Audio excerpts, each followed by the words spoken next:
67 Sports proudly presents High School Football 1991.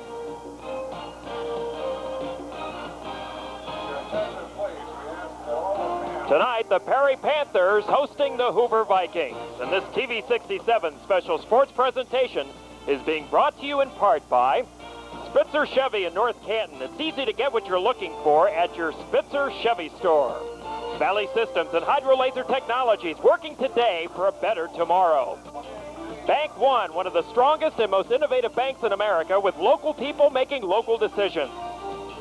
Holland Pontiac, the only Pontiac dealer receiving the 5-Star Superior Service Excellence Award 6 years in a row. At Holland Pontiac, there really is a difference. CCI and Ohio Bell Centric, your telecommunications teammates. LENNOX and Rex Reliable, it must be a LENNOX. George WAIKEM Ford, George WAIKEM really is your friend at the factory.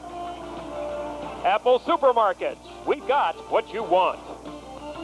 And Toyota, your Toyota dealers. I love what you do for me, Toyota.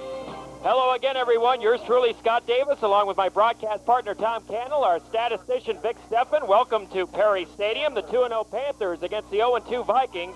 Chris DeCola returns the opening kickoff to Hoover's 34-yard line. The Vikings will set up shop from there. And my partner will take a breath. Dean Remblack will be at quarterback for Hoover. Gives off to the fullback, Todd Sheets. Nothing doing. Mike Rohr comes in from his outside linebacker spot. Also leading the attack inside from the secondary, strong safety, Gary Pursuti. Let's set the offense for the Hoover Vikings. Bryce Minnemeyer at center. Russ Tate and Dan Hackenthorn the guards. Chad Merritt and Tim Robbins at the tackles. Ryan Raffoli at tight end. Dave Yoder the split end. Bob Smart the flanker. Dean Remblack, the junior quarterback. Todd Sheets at fullback. Dave Roop at tailback will set the Perry defense after this play. And now I'll take my second breath. Yeah, that's right. DeCola is in the backfield for Roop. He's in motion. A little screen to the flanker. Smart. He broke 2 tackles. Made something out of basically nothing there, Tom, initially. And that'll set up third down about 5. That's the kind of play over the years we've grown to see from Hoover. Just a stand-up pop pass. Smart, the outside man, he takes it, puts a good move on the first man. Nothing but air there, and he picks up almost 4 yards. So nice move after the reception. Rohr again on the tackle for the Perry Panthers. Up front, Jim Fisk, Mike Hall, Brent DeRoy, David Good. Linebackers, Mike Rohr, Eric Johnson, Tim Rollins. Secondary, John Shimmick, Devon Scott, Gary Pursuti, and Brock Herring. Now I'll take my third breath as Remblack goes back. Flag is down in the backfield. Pass incomplete, intended for Dave Yoder. That's in the holding zone, thrown by the referee, Jim Craig. And we'll see what he says. He does call holding. Let's give you the referees quickly. Jim Craig, the referee. Henry Heine Schwerzler, the umpire. Ed Masika is the linesman. George Copeland, the line judge. And Walt Wade is the back judge. So on the second play now, Hoover's going to be backed up. Well, I would assume they might. Going to march this one back. Jim Craig says holding. And going to decline it so they get the football. Oh, that was third down. Well, it happened so fast. How are you supposed to keep up with the downs? Rapid fire action. My partner coming out with Gatling gun action for the first 3 plays. Confuses his partner. Now we're going to punt. All right. I'm going to be with you now. Remblack to do the punting for the Vikings. It's Gary Pursuti back at his own 30-yard line. Just underway here. Perry Stadium, and the Panthers about to get the ball, maybe in great field position. Remblack, remember, he's the quarterback. He's going to try to run for the first down. He's got it, it looks like, but there's a flag on the play. Could be a clip. Yes. There was a clip on the run.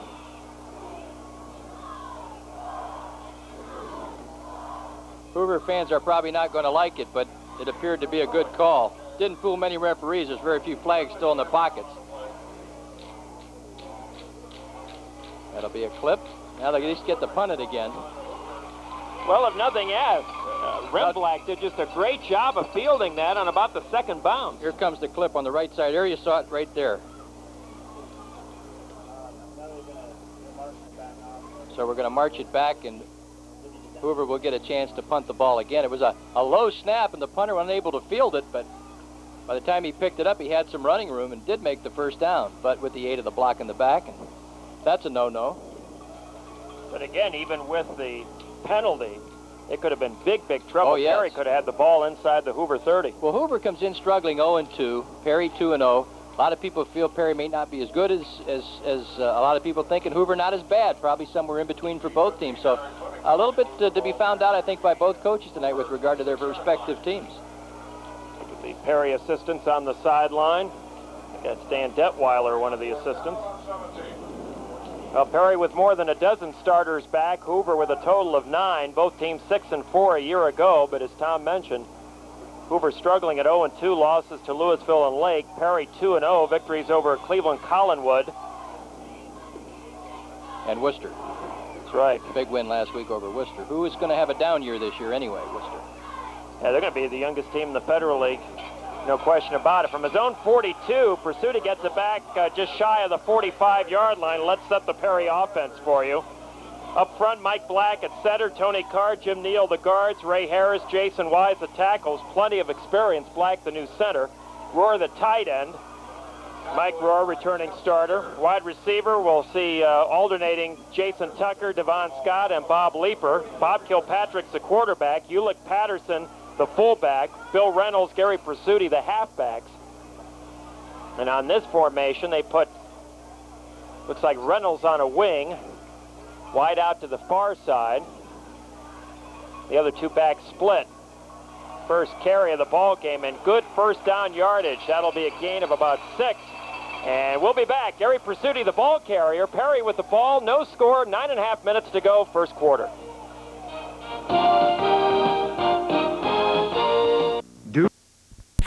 The big fullback, and it's a first down. I should have said Reynolds in motion. Patterson, the fullback, and he's a load, Tom Cannell. He had close to 100 yards last year as a sophomore against the Vikings. Comes into this game as a leading rusher for Perry in 2 games, 132 yards, and an average of better than 5 yards per carry. There you see nothing but power straight ahead. Of course, you know the Perry Panthers got a look last week at how the Lake Blue Streaks ran it at the Hoover, just lined it up and took it at them. So you probably won't see anything fancy out of the Perry Panthers all night long. Keith Wakefield would like to throw the ball more with a returning quarterback in Kilpatrick, but Perry still, bread and butter, is on the ground. There's Patterson, his second carry. Nice play, maybe a yard or 2. Good play by Steve Tate defensively, and for the Vikings, it's Russ Tate and Tim Robbins, defensive tackles, Steve Tate, Chad Merritt, defensive ends. Linebackers, Bill LeCure, Ryan Palucci, Todd Sheets, and Jared Degenhard. And in the secondary, Dave Roop, Jeff Stayer, and Tim Sturznickel. We have an illegal motion penalty called on the Panthers. It's going to be one of those nights where the laundry is going to make Jim Craig the leading ground gainer. As there's a flag down now in the Perry backfield, that'll be an illegal motion penalty. He'll take them back 5. Jim Craig with the signal. 1st and 15 now for the Panthers. 5-yard penalty moves the ball back to the midfield stripe. There will now be first down and 15 for the Panthers. Strung out well. Tate just snuffed that one early, then he got some help from his friends. Partly cloudy skies, slight chance of rain, game time temperature 80 degrees, 72% humidity. It is very warm here tonight. You could sweat standing still out here tonight. Kilpatrick, first pass intended for Scott. He hit him, and hitting Scott immediately is Jeff Stayer. Picks up about 4 yards, not quite the distance of the penalty. Sets up 2nd down 11. Kilpatrick just straight drop and looking for one man all the way. Good defense. Good execution all the way around. The pitch, the catch, and the tackle. We're going to see the wide receivers bringing the plays from Keith Wakefield. Scott is out. Leeper is in. He wears number 8. We'll also see Tucker 88. 2nd and 10. Perry with the ball. Their first possession of this game. No score. 7.5 minutes to go. There's that famous Perry counter play, and the Vikings were ready for it. Reynolds on the carry. Palucci on the stop. Will pause. No score.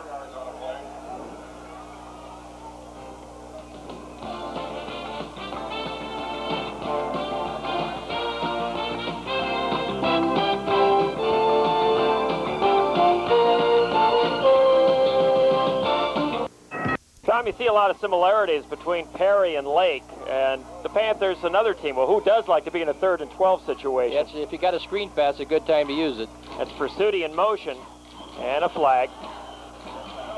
I think that was a delay because it was thrown by the back judge.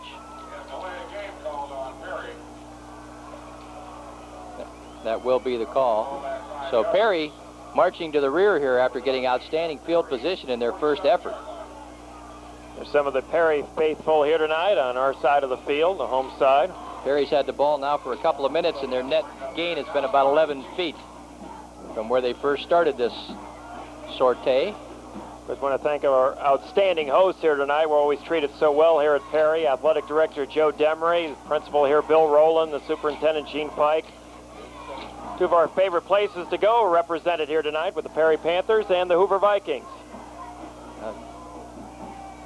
This is a screen or a draw type situation right here.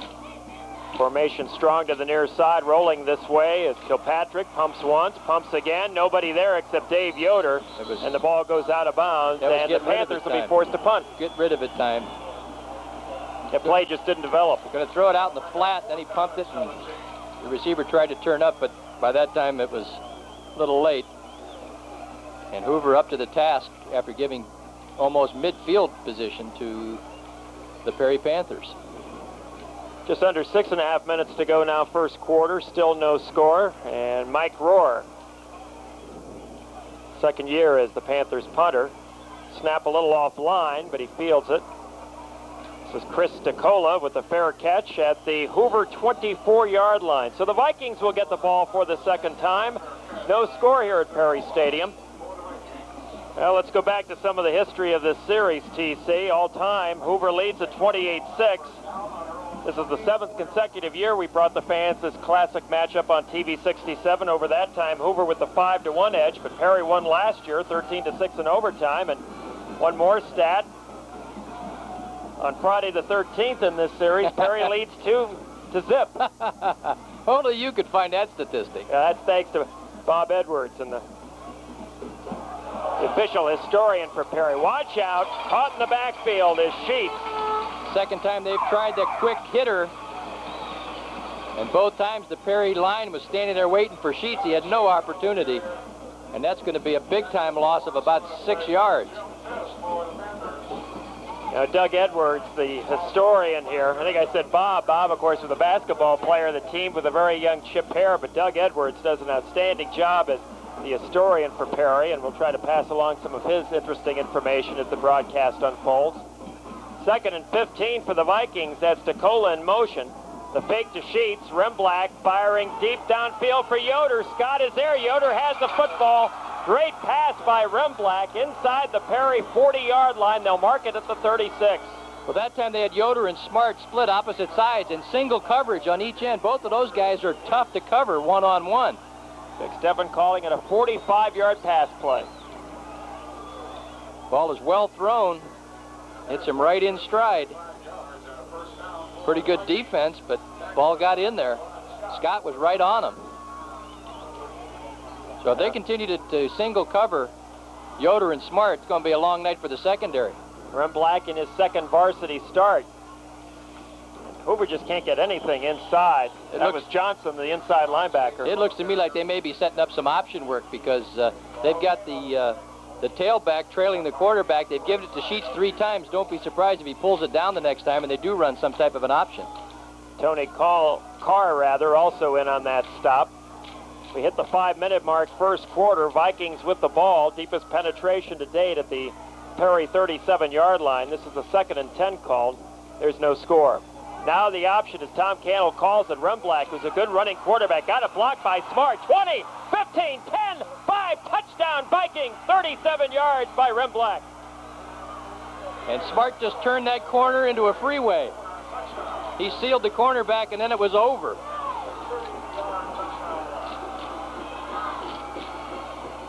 There you see it. We figured they were setting the option up. There's the fake to the fullback, and now Remblack cuts it up. He's going to take it back outside. Smart, 89, is the last man on the corner for Hoover. You'll see him just seal the corner, and it's over. And the Vikings, something different this year. They're up on the board first. Now, but remember, they did the same thing last week at Lake.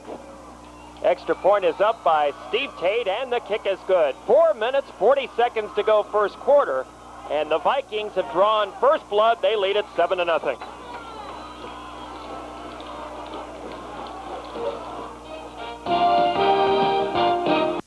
Our Ortho Clinic scoreboard, and no matter which scoreboard you look at, TC, the Vikings up 7-0. 7-0, 4:40 again, to go. I'm sure the Perry fans will be quick to point out, hey, this is what happened last week. Hoover drove 80 yards against Lake, got on the board, and then Lake came back and dominated the rest of the ballgame. You could just see him setting the option up on the first couple of plays when they gave it to the fullback, and they had Perry stuck inside looking for that belly to the fullback. They've got that one stopped, but they took it outside, and Remblack turned it inside, showed he's a pretty good runner. He had a little help from his friends. Let me also be quick to add, though, too, that it's very important, especially when you're on the road, to draw first blood. Kind of take the home field crowd out of it. Tate now ready to kick off. Pursuti and Reynolds are back deep. Pursuti to the near side. Looks like Reynolds will field this one at his own 5-yard line. Bill Reynolds to the 10, to the 15. Trying to go outside now. Broke one tackle, and down he goes. The initial hit by Sturznickel. He slowed him down, and the pursuit caught up to him and to about the 18-yard line. This is excellent stay-in-your-lanes kick coverage because they string the receiver all the way out. He's going to come right at us now because there's no place to go out in front. Now he's going to come all the way. There's still no place to turn. Sheds one. Now he says, oh, I got to get out of here. Let's try the other way. And his feet give out. That's the end of the ball game right there. Chad Balcom was also in on that stop for the Vikings. Clock rolls, 4:15 to go first quarter. Panthers trail at 7-0. This is Patterson, Ulick Patterson up to the 20. Steve Tate on the tackle. TC, I think the first time the Panthers have trailed, they had big wins over Collinwood and Worcester by sizable margins, but both teams have had the tendency to shoot themselves in the foot with mistakes, with penalties, with turnovers. The difference is Worcester had 4 opportunities on Perry, 4 first-half fumbles a week ago, could manage only 3 points. Meanwhile, the Vikings, couple turnovers, Lake turned them into 2 touchdowns. Well, you can't do that no matter who you play. Last week, Perry got away with it. Tonight, they're just going to have to buckle it up because it's going to be a little tougher ball game. As you mentioned, Worcester very, very young, but Hoover's got some seasoning. 3:25 to go. This is Pursuti. Good block at the line of scrimmage. He's very close to a first down. I think that was Jim Neal with the block, number 65. Let's watch it again. He is the puller, and he gets the block. Nice big hole, nice run inside. And it will be a first down. Perry now coming out to answer. They were a little sluggish in their opening series. They took the ball at their own 46-yard line in good field position, but stalled a couple of penalties and had to punt the ball away. Big Ray Harris, number 60. Potential Division I player. He's only a junior. Another junior, Reynolds, is in motion. Gives to the fullback, Patterson. Stopped right there by big number 65 for the Vikings. That's Tim Robbins. And he's playing tonight. He's playing both ways tonight. Because of a shoulder injury to big number 75, Mark Bartholomew. And Mark's a returning starter, so Robbins, who was hurt a lot last year, going both ways tonight, and that could be a factor in this heat and humidity. Night, you're right. It's a tough night to announce both ways. Yes. Let alone play. If we found off the top, especially. But that's what I told my barber the other day. But take some off the top. I can't do that. Clock rolls, 2.5 minutes to go. The Panthers face a 2nd and 9 at their own 29, trailing 7-0. Reynolds in motion. Kilpatrick back, sheets on the blitz and has the quarterback, and I want to know how Kilpatrick hung onto the football. Good athletic ability because that was a blindside train coming. Kilpatrick hasn't got a clue, and Sheets is right on him. Sheets wearing again. Well, he took it off tonight. He had the knee brace on in practice. I thought I had a little scoop there, and he took it off. Well, maybe he heard you last week. Yeah. He was wearing Dr. Al Michaels, the team doctor for Hoover, Dr. Al Michaels' daughter's knee brace. Seems as though his daughter tore a cruciate ligament, and as a basketball player. Now they go the double wideout set on this 3rd and 15 call, and that sleeper now going in the slot. Scott wide to the far side. Reynolds on a wing. And back Kilpatrick. Sheets with the pressure again, lost his footing.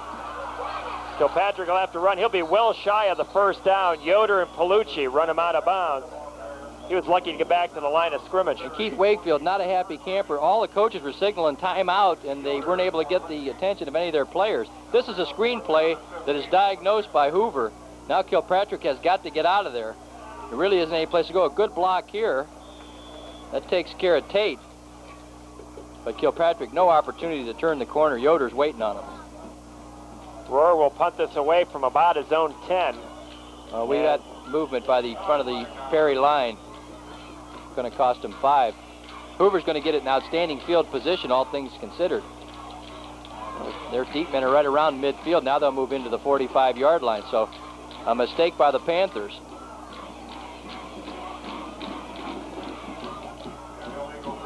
Panthers seem to be a little tight. There's a take a look at Keith Wakefield, not a happy camper, as I mentioned, attempting to get a timeout to his crew out there, and they just missed the connection.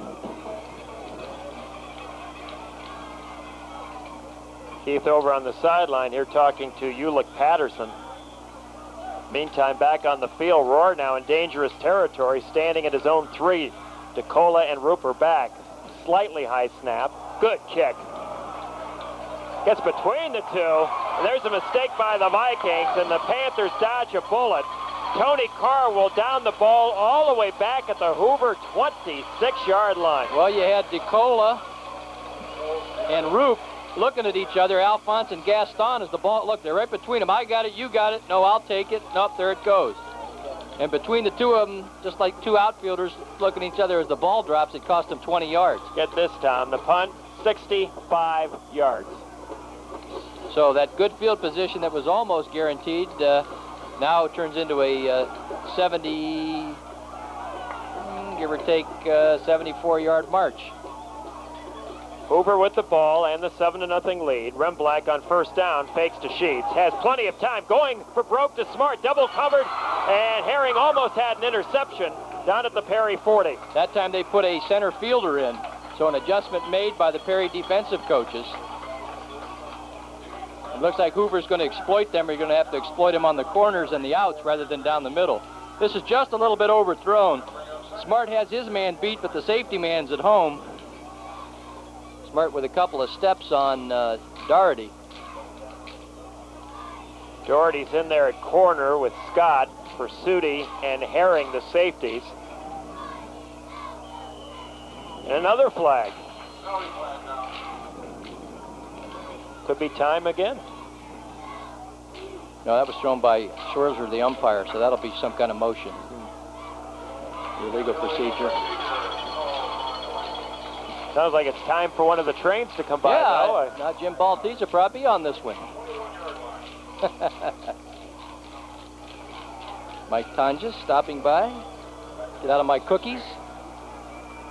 Connie Little bringing the groceries here tonight. That's right, and Tom Candle protecting them. 45 seconds to go here in the quarter. Give to the fullback, Sheets, nothing doing. Oh, he broke away. How'd he do that? Well, he got away, except he dropped the football and had to go back and get it. Oh, by the way, I forgot something, right? It appears that I'm open, but I don't have the ball anymore. Watch this. Jim Fisk, the initial tackler. Sheets is going to get away right here, and he drops the football. And he picks it back up. By that time, right the hole's closed. Yeah, he had some room there. Mike Rohr covers up. Remembered the football. Take a look at some of the fans here tonight. Shirt sleeves. Third and halfway to Maslin. This will be the final play of the quarter if they can get it off in time. We're down to 2 seconds, and they do. Remblack back, has plenty of time. Fires it deep, and incomplete. That's DeCola trying to come out of the backfield. Good coverage, Scott and Herring in the neighborhood, and that'll do it at the end of the first quarter of play. The Vikings 7, the Panthers nothing.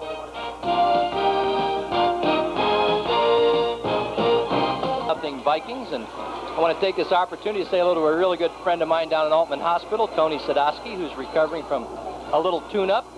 Tony, a longtime YMCA coach of the swim team at North Canton, and really one of the good guys, longtime Hoover fan. The coaches in this game, Keith Wakefield in his 10th season at Perry with a record of 51-31. Ed Glass in his 11th season at Hoover with a record of 75-36. The Vikings come in 0-2, losing to Louisville 21-6, and on TV 67 a week ago, dropping a tough 13-7 decision to Lake. Perry beat Cleveland Collinwood big time in week number 1, 41-0, and in week 2 defeated the Worcester Generals 35-3. This is almost a reversal of field position now as Hoover's about to punt from the exact spot the Perry Panthers did, and looks like the Panthers will now get good field position. Ron Black at his own 10 under some pressure. Pursuti gets it at his own 48, crosses midfield, and is down to the Hoover 41-yard line. Got a flag down. Heine Swerzler tossed a little laundry. Jeff Stayer on the tackle. It's taken by Gary Pursuti, and he returns it to the... Now, Vic and I were down scouting the McKinley-Glen game last Saturday night at Fawcett Stadium in the third quarter. They must have had about a dozen penalties. I asked Tom McDaniels about that on the Massillon-McKinley edition of the Coach's Corner show, and he described the third quarter as Flag City, so we may have to steal that line before this one's over. Well, we got a holding penalty against Perry now. The question is it post-possession or during the kick? 15 yards won't give him a first down. Well, see what they come up with here. They're talking to Jim Craig. In the first down statistics, total yards 78 for Hoover, 17 for Perry. Time of possession 7:02 for Perry and 4:58 for Hoover. So kind of surprised with the ball at 7 minutes, only 17 yards, 12 rushing and 5 passing for the Panthers. That's the thing here, if you take the penalty, you might get a better kick away. You want to take the penalty no matter what it does to you, because you're going to get yardage to kick with. Perry had the ball inside the Hoover 45. That'll make it 4th down and 9. 4th down and 8. So what it'll do is really improve the kicking position and probably cost Perry about 10 yards of field position. Of course, the hindsight is if you get a bad snap or if the kick is blocked, but you really have to take this penalty. And otherwise, Perry had the ball at the 40. We'll see what this penalty will cost both teams in terms of field position and possession. Good snap. High kick. Pursuiti's going to let it go. Bounces sideways. So the Vikings will pick up about 15 yards, right? So Perry will have good field position at the 43, and they're going to see what they can do about erasing this 7-point deficit. Their first opportunity in the second quarter, 11:35 to go here in period number 2.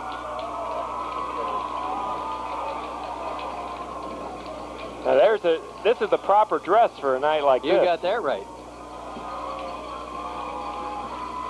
Of course, with some guys that we work with, you could put 2 letters on there. And on a wing, running back split. Wide receiver to the far side. Roar the tight end near side.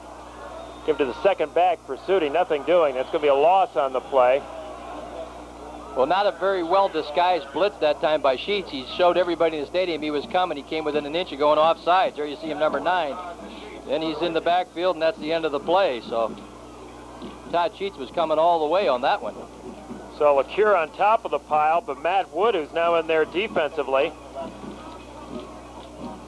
might be giving Russ Tate a breather, and he is. Matt Wood, number 58, making his presence felt, a 210-pound junior. Loss of 1 on the play. This is a 2nd and 11 call. So Patrick back. Sheets hits him as he fires, and as a result, it comes up on 1 bounce to Scott near midfield. Going to have to give him a little more protection from that blind side. Second time that Sheets has come in untouched. Here you're going to see him loop the tackle. Now it's just a race to the quarterback in time, and he gets there just in time to disrupt the throw. Man was open. We've talked a lot over the years about Hoover's scrambled egg defense. As you look at the Perry Band, and Majorettes will be performing for us at halftime. Panthers trail at 7-0.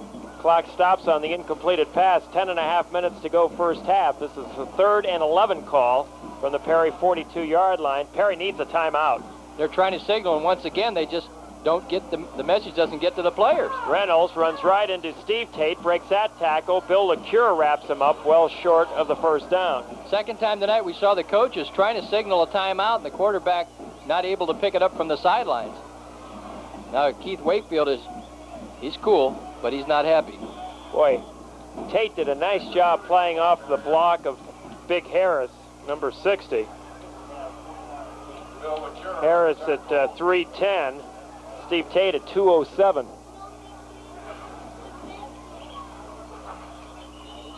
Oh, we had a penalty flag down, something new tonight. We had more laundry here than the laundromat up the street today. And it's early. Dead ball, and we've got an illegal procedure. It's going to cost Perry 5. Yeah, Jim Craig will get a lot of on-camera time tonight. I wish I had the Ivory Snow concession at this rate.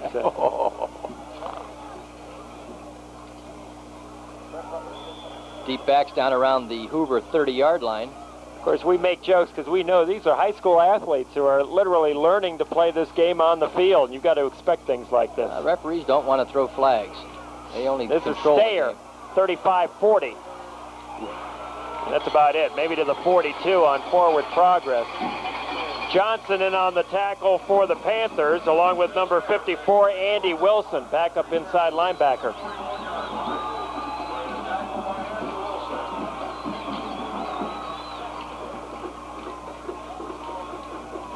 Well, partner, you can look at this game a couple of ways. Hoover is dominated down on the field, but where it really counts on the scoreboard, their lead is 7-0. They're just a heartbeat away from having this one tied up at any time.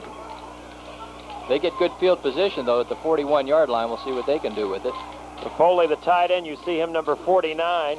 Now you see the wide shot here with Smart far side, Yoder near side. And it looks like we have a timeout on the field. With 9:39 to go first half, it's North Canton Hoover 7 and Perry nothing.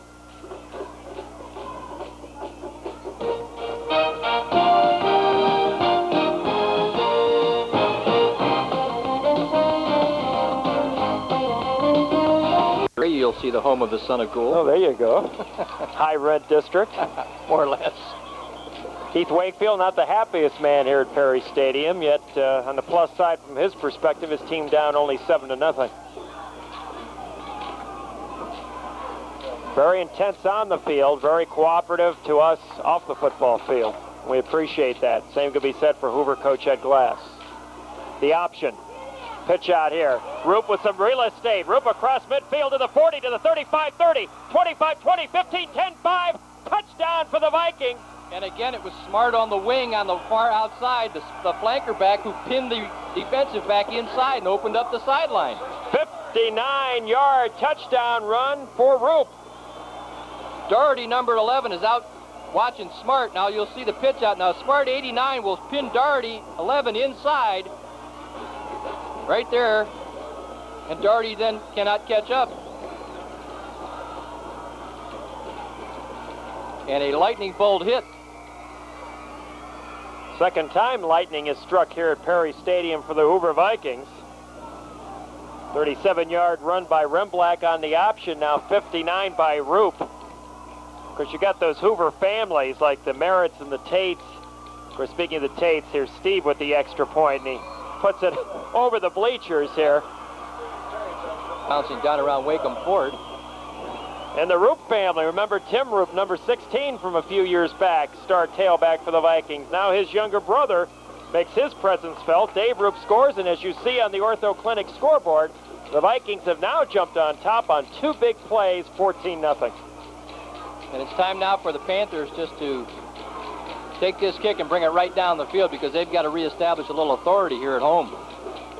Well, I asked Ed Glass on Monday when we talked. I said, Ed, you're 0-2. You're going to Perry. Perry, one of the favorites in the Federal League, and Hoover, if they lose here tonight, will go 0-3 for the first time since even before I was born, way back in 1953. Yeah, I was in the second grade the last time Hoover was 0-3, and my partner would tell you that's a few sunrises ago. No, and that says, Scott, they're all big games. We have to keep it in perspective. We lacked intensity against Louisville. We found it against Lake, and we feel, we're building momentum if we just quit beating ourselves with turnovers. And so far, that's exactly what the Vikings have done. They haven't turned the ball over. They've had the two big plays. Now, for Perry, the talk was they're 2-0, Federal League contender, a lot of returning starters. The question was against Collinwood, against Worcester, the level of competition. And Keith Wakefield says, yes, indeed. Hoover is by far the best team we've met so far. And, of course, the series, the rivalry between these two outstanding schools speaks for itself. Pursuti at his own 5, to the 10, to the 15, to the 20. It's about the 24. Balcom and LeCure in on the tackle. So Perry with it, plenty of time here first half, 9:13 to go. The time for the Perry offense to assert itself, trailing 14-0. Well, you're at home, you're 2-0, you're off to a good start. This is your really first test. You've had 2 weeks to get the kinks out. You all of a sudden find yourself down 2 scores, and you're going to have to reach down and see what you have. Well, talking to Keith Wakefield earlier this week, he says, Scott, we've averaged better than 37, 38 points a game, yet it's been our defense that has carried us. The offense has been too inconsistent for the number of returning starters. Looking for consistency in this ball game. This is Reynolds, 25, fights his way up across the 30-yard line. Good individual effort by Bill Reynolds, who, as we mentioned, a year ago at Hoover as a young sophomore, scored both touchdowns in the Panthers' overtime win. These are 2 big backs. You got Patterson leading. Reynolds looking to cut it inside. Finally does see a little crease and takes it inside past LeCoeur. Scott Denoy, who's in there defensively, number 26, you saw on the replay, did a nice job defensively of fighting off the block and getting in on the stop. Clock rolls, 8:15 to go first half. Panthers 2nd and 5 at their own 30. Kilpatrick back, fires the football, and it's incomplete. Ruled that Scott trapped the ball. Yoder and LeCure in the neighborhood. Somebody breathing all over the quarterback. That was Matt Woods. There you see Barry's the quarterback. This is just a little short hop. Nice try. Sets up 3rd down and 5. Tucker brings the play in. Tucker is the son of Bob Tucker, who will be speaking to me at halftime about some of the things going on over here at Perry High School. Seem to be good friends with the fathers of all the wide receivers at all our stops, whether it's Mr. Smart over at Hoover or now Mr. Tucker here at Perry. In motion is Pursuti. Rolling that way, Kilpatrick has time. The ball is tipped and the ball is caught for a first down. Good concentration by Tucker to make that reception. Well, Dagenhart had that intercepted and it went right through his hands to the falling Tucker. Here's Dagenhart, number 10. He says, got it. Oops, don't have it. Tucker says, thank you very much. I'll take it. Oh, what a job he did, catching it falling down. Good concentration.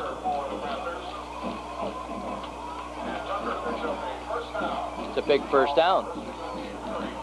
They did not want to give up that play and then go 3 and out. Leeper replaces Tucker, will be congratulated on the Perry sidelines.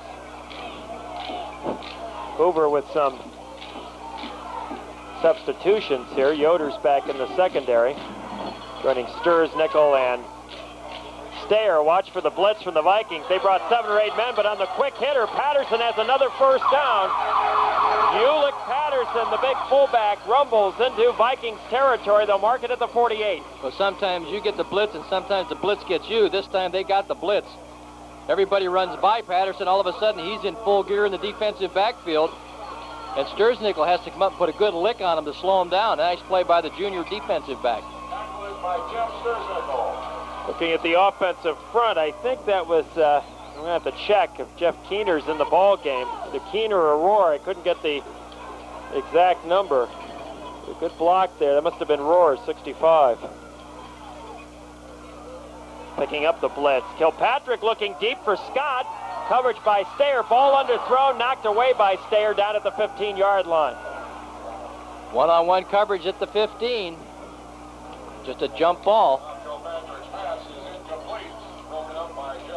Good look at Stayer as he heads back. Kilpatrick has his play in mind all the way. He looks at one receiver and one receiver only, and that's Scott. He delivers the ball, but everybody's there at the same time. This is just a fight for the old pigskin. 2nd and 10 at the 48. Mentioned Roar 2 plays ago. I wanted to say Jim Neal, number 65, doing a nice job early on the offensive front for the Panthers. Now we have the double wing set up with Patterson the lone back, Pursuti in motion. Now they'll go counter to Reynolds. He cut it inside. It's a couple of yards, but it's going to bring up 3rd and about 7. Doesn't have the crispness we're used to seeing. No, took a long time to develop. Dagenhart on the blitz, he runs by him, but there's just no place to go. Short pickup of maybe 3, 3rd down 7. Chad Merritt on the stop. Leeper and Scott will come in as the wide receivers, and Tucker will go to the Perry sideline. Should be a throwing mode here. Scott near side, Leeper far side, Reynolds on a wing, Roar the tight end far side. Sheets on the blitz. The throw is complete for a 1st down. Maybe a mix-up there, I don't know, because Scott ended up there along with the receiver. Just a stand-up pop pass. They've got Sheets blitzing right through that hole. The toss is out, and Scott's right. There's 2 receivers trying to fight for the ball. Tucker ends up with it, and the second big catch by Tucker, the second big 3rd down catch to keep these drives alive. 6:02 remaining in the 2nd quarter. Hoover 14-0, but Perry en route to the end zone. Jason Tucker got the visual credit, but that catch was from a new receiver, Matt Myers, 86, not 88. So Myers gives the Panthers a 1st down. Patterson now on the 1st down carry. We'll get about 3 or 4. Perry now coming right back. They knew that this was a crunch time possession, and they've taken it now from their own 26-yard line and moved it to the Hoover 33. Go back to Myers for a minute. Just a young sophomore, not on my depth chart, and he makes an early impression here.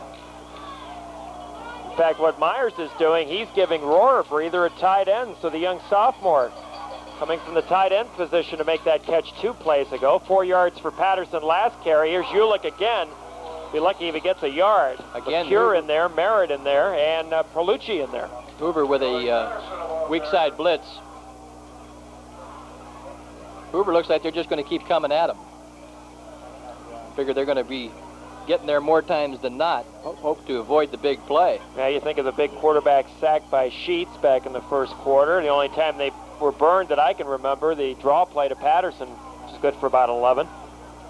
Here's another one of those big 3rd downs. You don't want to be playing 3rd and 6 and 7 all night long, but that seems to be what Perry's doing right now. Scott far side. That's Pursuti in motion. Patterson also to a wing far side. 3 out on the pattern. Time for Kilpatrick. Fires it behind the intended receiver, Scott. Yoder on the coverage.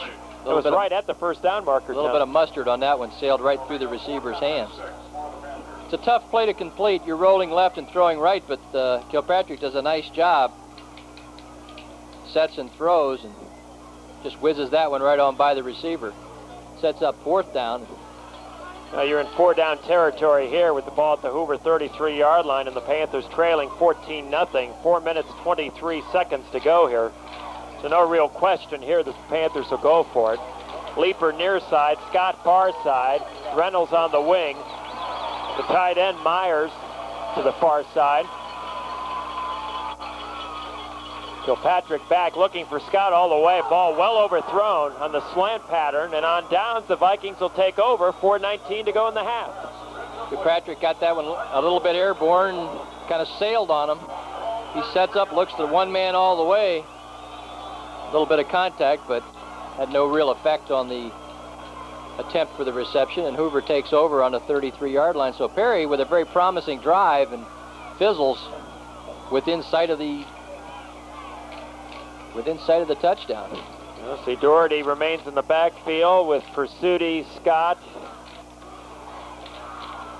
and Herring. That's defensively for Perry. Smart to the wide side. Doherty will pick him up. Yoder near side, covered by Scott. Running backs in the eye, as you can see. Give to the fullback. Fumble on the play. The ball is loose. Looks like the Vikings have it. Tate number 44 with it. See where the mistake comes in here. Just a bad handoff. Tate finds that it was hanging down around his knees, so Hoover, dodging a bullet that time, puts it on the grass on the very first play. There's a difference this week from the last 2 weeks. The last 2 weeks, the scenario would be the defensive team would recover and go in and score. Loss of 2-3 yards on the play. Remblack, this looks like run all the way. Boy, he tightropes that sideline, and he's got himself a first down. That was a great tightrope act right in front of the Hoover bench, and I'll tell you what, Remblack has really done a job both running and passing the football. As a result, the Vikings lead 14-0, 3:30 to go in the half.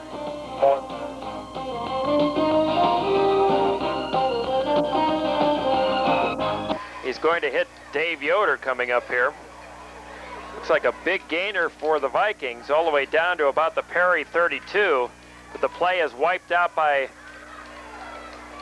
it'll be a penalty call against the Vikings, and a big one, a holding call. So not only is the big gain negated, and that gain was about 25 yards roughly, but they'll lose yardage here, and this is what we talked about, Hoover and the problems of self-destruction. 25 yards to go. So instead of a gain of about 25, it's a loss of about 15. It's 1st and 25 with the ball back on the 30-yard line. They fake. Oh, Yoder with the football now. He jumped up and down. Now that's interesting. He jumped up and down. I watched Roop go down the sidelines about 30 yards. And I don't know if they're going to fake to Yoder. Watch it again. Now watch Roop. He'll go straight downfield on a fly pattern. There's the fake to Yoder. I thought they'd go deep to Roop, instead out to Yoder. DeRoy with the initial hit.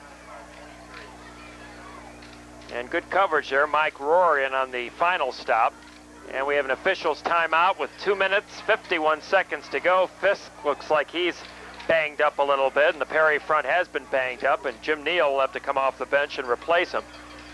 It's one of those matchups, as you look at it, where Hoover seems to have a size advantage. The Perry front includes Jim Fisk at 162 pounds, Mike Hull at 142 pounds. They use their quickness. Now here's another player coming out limping, and that is inside linebacker Tim Rollins. So Perry loses 2 starters to injuries on that play. We'll finish our thought in a moment. Out of the backfield, DeCola gets some good yardage across the 40 to the 42. That'll be a gain of 12 on that play. Watch it again. Merritt got a good block. Look at the move by DeCola, getting by Prasuti. Brock Herring holding on. Doherty helping out. Andy Wilson finishing up. And it's going to bring up 3rd and about 14. Ball at the Hoover 42-yard line. Exactly 2 minutes to go first half. The Vikings on 2 big plays. 37-yard run by the quarterback Remblack and a 59-yard jaunt by the tailback Roop lead this game 14-0. Remblack is back. Has time. Fires for Roop. He juggles, makes the catch right at midfield. That'll be a gain of 8. But they'll be shy of the first down by about 5. Tom Cannell down on the Perry sideline. Well, it's nice and pleasant down here, I'll tell you, Scott. Let's see what they're going to do here. Looks like they're going to kick the ball away. We're watching the replay, Tom. Roop did a nice job of concentrating after bobbling it initially, but he's going to end up about 5 yards shy of the first down. Yeah, they flooded 3 receivers out that way. They had Yoder, Smart, and Roop. So Remblack to kick it away from about his own 40. Good snap. Prasuti is back. High punt. Good punt. From his own 15 to the 20. Breaks 2 tackles. And is corralled by Wood, number 58. Matt Wood, who's seen some duty tonight on the defensive front. So the Panthers, Tom, minute and a half, enough time. But again, this is a team that is much more comfortable running versus throwing, and they're going to seem, in my mind, have it put it up. Well, every team has what they refer to as a 2-minute drill, whether you're a running team or a passing team. So they have it in their playbook, just a matter of getting it out there and see how it does. They're going to have a timeout here as they set strategy. Minute 31 to go, timeout on the field. 14-0 is the score. I want to take this opportunity to tell you about a brand new show coming up on TV 67. It's our second edition of the Coach's Corner. Thanks to the support of Western Auto, we'll join you Wednesday night at 10:30. We call it Coach's Corner Game of the Week edition. And we'll hear coaches and players from Perry and Timken previewing their Friday night matchup on TV 67. Among those joining us, Perry coach Keith Wakefield and Timken coach Lonnie Ford. So that'll be Wednesday night at 10:30, the first edition of the show, and we'll run it through the rest of the football season. Then, of course, we'll join you, the Holland Pontiac Coach's Corner, the Massillon-McKinley edition, Thursday night at 10:30. We'll have highlights of the Massillon-Garfield and McKinley-Brook, West Virginia games taking place tonight, plus a scouting report. Big weekend, Tom, for both McKinley and Massillon. The Bulldogs will meet Youngstown Mooney in a game we'll have for the folks on TV 67 a week from tomorrow, our Saturday night special. And the Tigers will prepare for a big road trip down to Cincinnati to face Mighty Moeller. You know who. They got beat last week, and the only reason they scored, they blocked 2 punts. So, but you're right. Big time football. Those two teams on the road. One in Moeller, and Brook, West Virginia's perennial West Virginia power. Watch it again to the big fullback Patterson. Good blocking up front by the Perry front. 2nd and 4, gain of 6 on that play. Patterson now with 28 yards and 7 carries, leading ball carrier for the Panthers. Clock continues to roll. We're down to 40 seconds now. Kilpatrick back, looking for Scott on the out pattern. Right in front of UTC. Looks like he has it for a first down. Nice sliding catch. Takes it to about the 35-yard line, and that looks like it'll be a first down. It will. Stops the clock with 32 seconds to go in the half. He put that right where he had to. Kilpatrick did. It could not have been touched by a Hoover Viking at all. In fact, the wide receiver Scott made a nice sliding catch of it.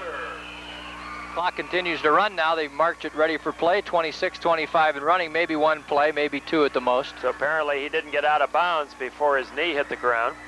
That's why the clock continues to roll. Now we got Pursuti in the slot. Scott wide to the near side or short side of the field where the ball is marked. Kilpatrick is back. Fakes the out. Now in deep trouble. Palucci has him, among others, and down he goes on the last play of the half. That will do it. We're at halftime here at Perry Stadium. The visiting Hoover Vikings on top, 14-0.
Chin straps. You get 2 doses of TC and SD next weekend. We'll follow these Panthers to Fawcett Stadium. They'll take on the much improved Canton Timken Trojans under Lonnie Ford with the win tonight. And of course you saw the scores. We'll have to watch via videotape, but if the Timken Trojans could pull out a win tonight, they would go to 2-1. They're taking on Canton South. And they had a killer last week. They had it put away and let it get away. And we'll have Perry and Timken next Friday night at 10:30. And then, what's this? Our Saturday night special, Saturday night at 10:30. From where? Right back at Fawcett Stadium, the Canton McKinley Bulldogs beating in what's turned out to be a great rivalry over the years, Youngstown Cardinal Mooney. You're going to take your cot and just kind of stay That's there. That's right, why not? Tailgate all day? Why not? Then following that game, it's back to the beach. Oh, fumble on the kickoff, and it looks like the Vikings have it. They do, and running it in for a touchdown is DeCola. Well, Tom was right, but I think he thought it might go the other way, what Perry does once they get the ball. Now, the question is, are you allowed to advance it on the high school scene? I believe you can. We've got a man down. We got a man down for the Vikings. Here you Ray see, Payne wants to take a look. right here, the ball pops straight out. Now the Vikings are trying to find the football. DeCola finally picks it up, drops it, picks it up again. Now he's loose, and he'll score, and they can't advance that ball. Is that correct, Mr. Payne? That's correct. That was a fumble. Okay, so? And we have it from the guru of interpretations. Boy, I like that title. Well, I thought you could advance it, and we went with what the official said. The question was it a muffed kick or a fumble? Right. You can't advance the muffed kick. But that ball had possession, then a fumble, turnover, touchdown, and we're going to take a break as they tend to the... Matt Wood looks to be okay, and we'll be back with the extra point. The Vikings stunning the Panthers, 20-0, extra point to follow.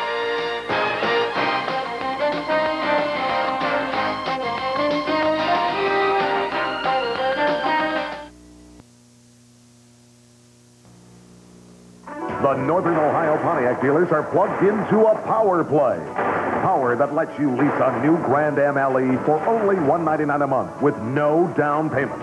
A Grand Am with automatic transmission, air conditioning, power locks, and a powerful fuel-injected engine. $199 a month and no down payment. It's time to make your power play at your Pontiac Power Pack dealer, because this is a deal that won't strike twice.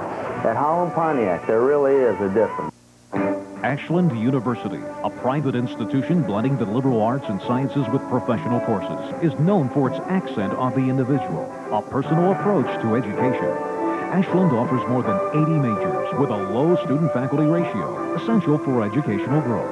And if you want big-time athletics, Ashland University is the only school in Ohio competing in Division II athletics. Come soar with the Eagles. Call toll-free in Ohio, 1-800-882-1548. Everyone sees things a little differently. Some people look at a house and just see a house. It takes imagination to see a car, or a boat, or home improvements. It also takes a home equity loan from Bank One, the smart way to borrow money for just about anything. If you own a home, see Bank One. You'll see things like you've never seen them before. Great fall looks fabulous, name brands, and spectacular savings. It's the California sale at Value City. Part of a $3 million buyout. A fabulous collection of ladies' Siraj silk separates like these jackets. Not $70, only $24.99. $400,000 closeout. Barbizon sleepwear and robes. Like this long gown, not $48, only $15.99. $450,000 closeout. Beautifully crafted Brio leather and suede handbags. Not $75 to $100. Your choice, $19.99. During the California sale at all Value City department stores. Well, lightning is struck for a third time here on behalf of the Hoover Vikings. Steve Tate trying to make it 21-0. And he does so with plenty to spare. And you can hear a pin drop on this side of the stadium as the Perry Panther faithful have been just stunned by that turn of events. Go in there at the locker room and you circle the wagons, you draw on the chalkboards, and you get everything ready, and you come out, you got a little hype, and 10 seconds later, you're down 3 scores. That can take the wind out of any sail. As Tom mentioned, 10 seconds into this third quarter. Here you're going to take a look at it. This is indeed a fumble. Pursuti, the ball carrier. That is Wood and LeCure in Wood on the that hit. does knock it out, right. DeCola, who had a little trouble last week holding on to the ball, this time does scoop it up, and a little vindication for the running back as this time he takes it in. 44, Steve Tate. And we're going to do this all over again. Viking special teams making their presence felt. Keith Wakefield said the kicking game might be a difference in this ball game, and of course we'll interpret that to mean special teams play as well, and that comment may come back to haunt him in terms of what the Vikings have done, but still plenty of time here to go. Almost 24 minutes. But again, I'll echo what TC says. Now let's see how Perry responds right here. We'll find out if there's any... Pursuti at the 5, to the 10, to the 15, to the 20, to the 25, 26-yard line. Foley, LeCurin on the stop. That second straight stop by LeCurin on the kickoff. So the Perry Panthers will set up at the 27. First down, 10 yards to go. Instead of chipping at that 14-point deficit, now they're chipping at a 21-point margin. And Panthers offense, not a high-scoring type of a unit, so it's going to be tough.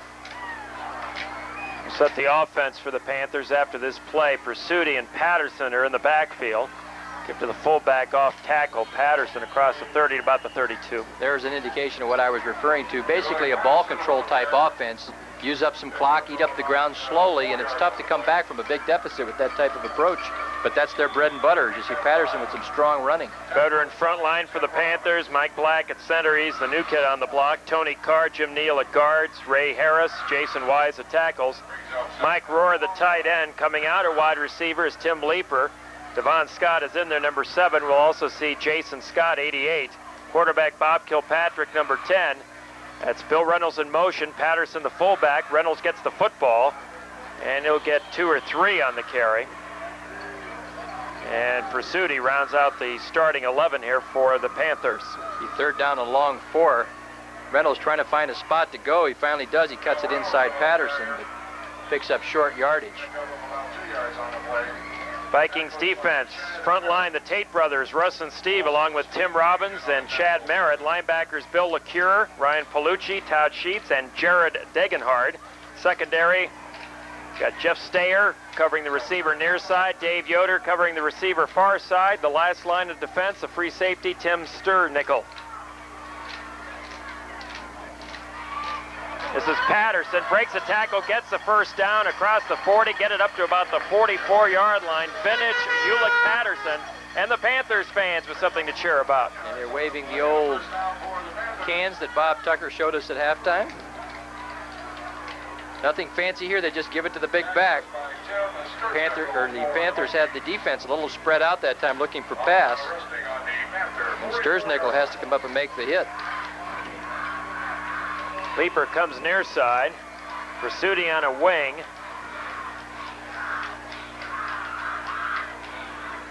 New running back in there is Gibson, and that's part of the problem. He's going to be tackled for a loss. His first carry, first appearance of the game, senior 5'11", 190 Mike Gibson, who had 3 carries for 46 yards against Worcester last week. This was going to be a double handoff. He was going to give it to 26 right there, but they never got the first one. So that just, ball just nearly pops out, but that one just was doomed from the beginning, but that was going to be one of those double handoffs. As you see Ryan Palucci on the stop. Approaching the 9-minute mark, third quarter, 2nd and 12 for the Panthers on their own 42-yard line. Hoover, 3 bolts of lightning. 2 long runs, and recovering the second half kickoff for a touchdown. They lead at 21-0. Rolling out Kilpatrick. He's going to keep it. And can't get a block. Great defense by the Vikings. And on that play, Chad Merritt, number 55, one of the co-captains. Well, Merritt that time just kind of sifted his way through the blockers and took the corner away and then went after the quarterback. A big-time play by the big defensive lineman for Hoover. Merritt, one of the co-captains for the Vikings. Picked up with 1 yard on the play. Brings up third down, about 11. And a big third down play, 3rd and 11 for the Prairie Panthers. The ball at their own 43. Tucker goes wide far side. Scott right alongside him. They only have 1 defensive back out there for 2 wide outs. Degenhard cheating over along with Sturznickel. Quick hitter to the wingman Pursuti, but he's going to be about 4 yards shy of the first down with a late flag. I don't know what that would have been. Palucci on the tackle. It was right at the point of the tackle.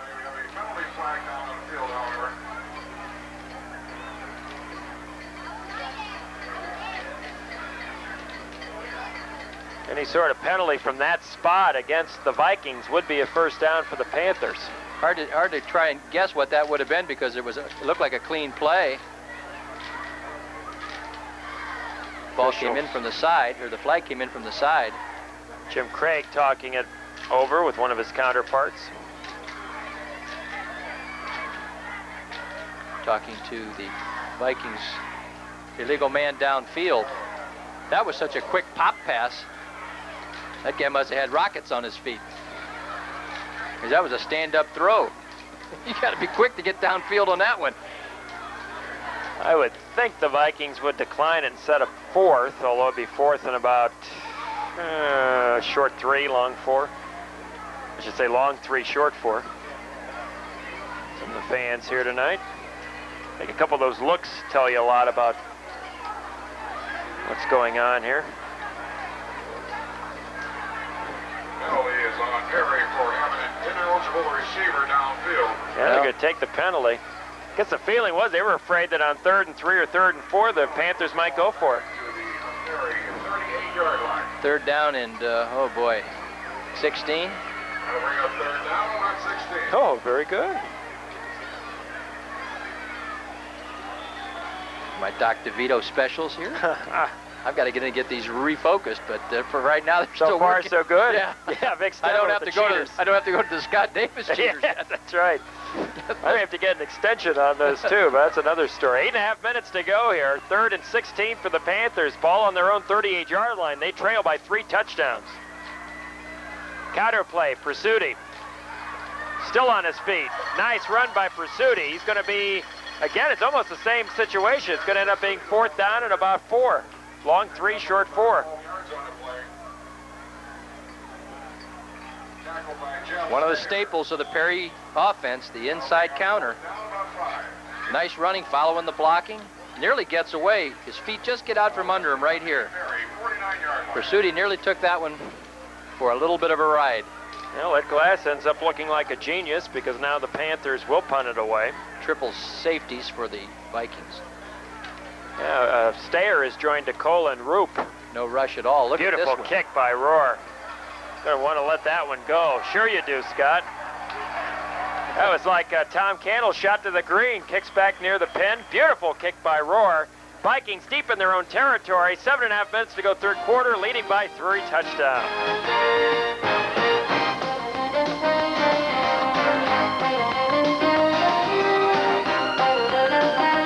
Exactly what's coming up from 6 to 8 on TV 67, but quickly we're back to action here. Remblack, quarterback keeper all the way. And boy, Remblack, look at this. Another 1st down. He gets out across the 25-yard line. That'll be a gain of something like 14 yards. And as you look at Remblack on the ground, Tom Cantle, 3 carries, and as Vic Steffen adds it up, 66 yards and a touchdown. Well, you knew that they would go back to the drawing board this week, and Ed did, and he installed the option. Every time they run it, he probably wonders what he was thinking about the first 2 weeks. Second guess himself, because this is working. Even though Ed's on TV back-to-back weeks, all the other coaches trying to scout, they see different looks every week, so it's hard to tell what Ed will do next here. Remblack is back on 1st down, wants it all, throwing it deep downfield. Scott step for step with the receiver. The receiver makes the grab. Great catch by Dave Yoder. What a way to adjust to that ball, TC. Into double coverage. Had Smart on one side, Yoder on the other, both running the deep pattern. Remblack having a highlight film tonight. And a strong candidate for our Player of the Game award. Right up there. I should say our Ohio Bell-centric CCI Player of the Game award. So the Vikings in business with a 21-0 lead. The ball at the Perry 32-yard line. Again, quarterback keeper all the way. This time Mike Rohr from behind brings down the ball carrier. Now, Tom, maybe now's a good time to go back to the official promo. Yeah. That's right. All-star comedy lineup new this fall on your winning team. Alan Thicke and Joanna Kern star in Growing Pains. That's at 6 o'clock. Hogan Family follows at 6:30. Harry Anderson, Judge Harold T. Stone, and Tom Cantle's favorite show. Tries to make order out of chaos, or is it the other way around? On Night Court. Order, I'll have a ham on mayo. At 7, we wrap up 2 hours of laughs with Newhart at 7:30. All that on your station for sports and entertainment, TV 67. DeCola in motion. He has that big fumble recovery for a touchdown. Remblack back, under pressure. Johnson was blitzing. Sidesteps 2 men, can't get by the 3rd man. Mike Hall in on the stop. Along with, that's the linebacker inside. And he's back from an injury, Tim Rollins. I think that was designated to be a throw, but a little bit of pressure quickly on Remblack, and he doesn't have a chance to set up and look. Smart was running a hook, and Ruper's running an out. It really doesn't make any difference because he didn't have time to load it up. Third down and 7. Ball's at the 30. Smart near side as a wide receiver. Jeff Stayer, first chance we've seen him as a wide out far side. Keeper by Remblack after the fake to Roop. They're going to be a couple yards shy of the first down. Interesting what Ed Glass does here on 4th down. Johnson on the stop. Mike Rohrer also in on the action. Remblack, of course, last week we caught him in his first start. Here you take a look at Ed Glass, veteran mentor. Oh, you've got the lines tonight. But at any rate, Remblack, and you take a look at the other side, the man running the show for the Perry Panthers, Keith Wakefield, and flags fly everywhere. Getting back to my thought on Remblack, last week his first start. It was at home, pretty good crowd, pretty big game. This week, I think a little more confident.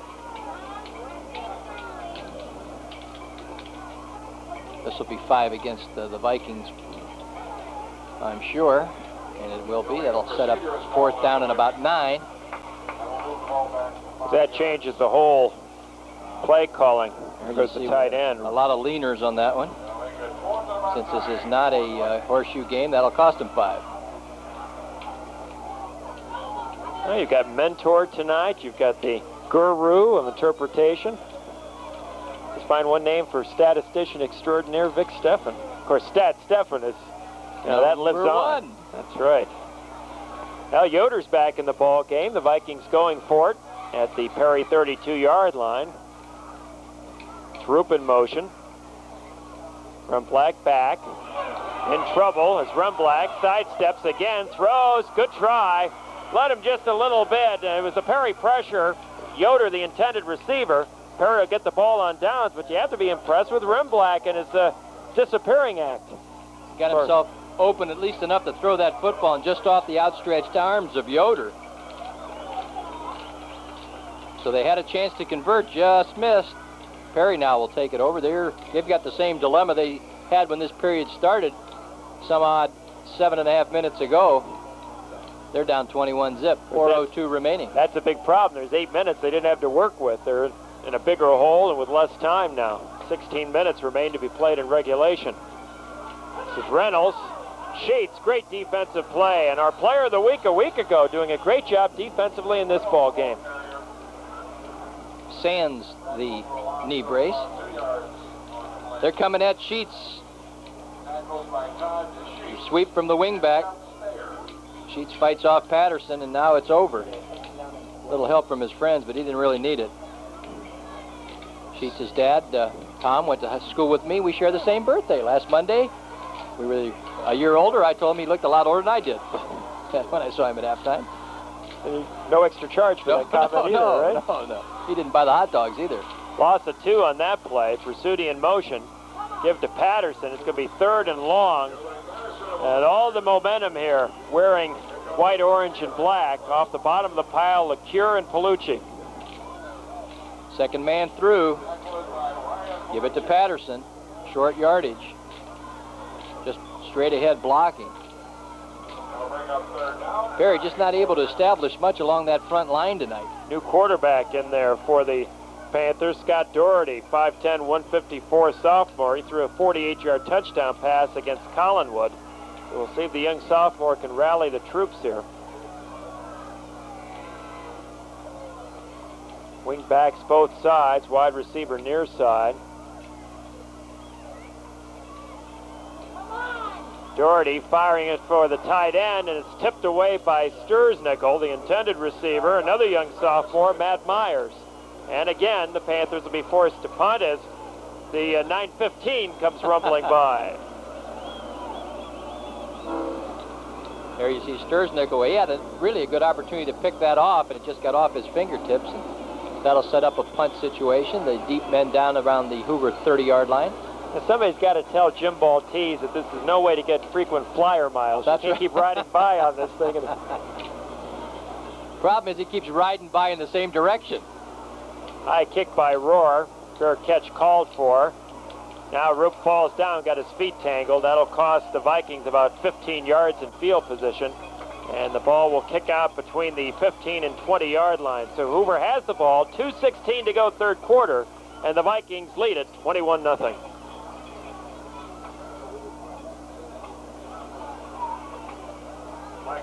That time Roop looked like an outfielder who lost the ball, or the flight of the ball was confused. And as it came down, his knees just buckled and he got out of the way, because better let it bounce and get away from him than to stick an arm out there and not play it. We have This is an interesting note that was given to me, Tom. Maybe a good chance to talk about it. Back in 1985, Brent Merritt started as a center for Hoover, and well, just as we start that story, ladies and gentlemen, pick up the other sheet, Scott. Let's talk about... That's Michigan. What's going on? Oh, Michigan, yeah. Looks like I typed that in there. What? Or is that Mike Egan? I don't know. I don't know. Well, anyway, for sure, Monday night at 10:30, the John Cooper Show. Look back to Louisville. Look ahead to Washington State. The truck going wild, ladies and gentlemen. We finally get one. Tuesday night at 10:30, the George Perla Show. Look to Central Michigan. A look back and a preview. Now, this isn't right either. Even this was written wrong because, yeah, that's right. Look ahead to Notre Dame. This week, it's Michigan at Notre Dame. At Notre Dame. Right. Next week, it's Michigan State and the Fighting Irish. Tough game tomorrow for the Fighting Irish. I don't believe they're going to be up to the task. And an Irish fan will have to admit, this may be Michigan's year. After going through that promo, hopefully everyone went to the refrigerator to get a pop or a sandwich and just came back here. Oh, boy. 2:16 to go. Teo back on the carry.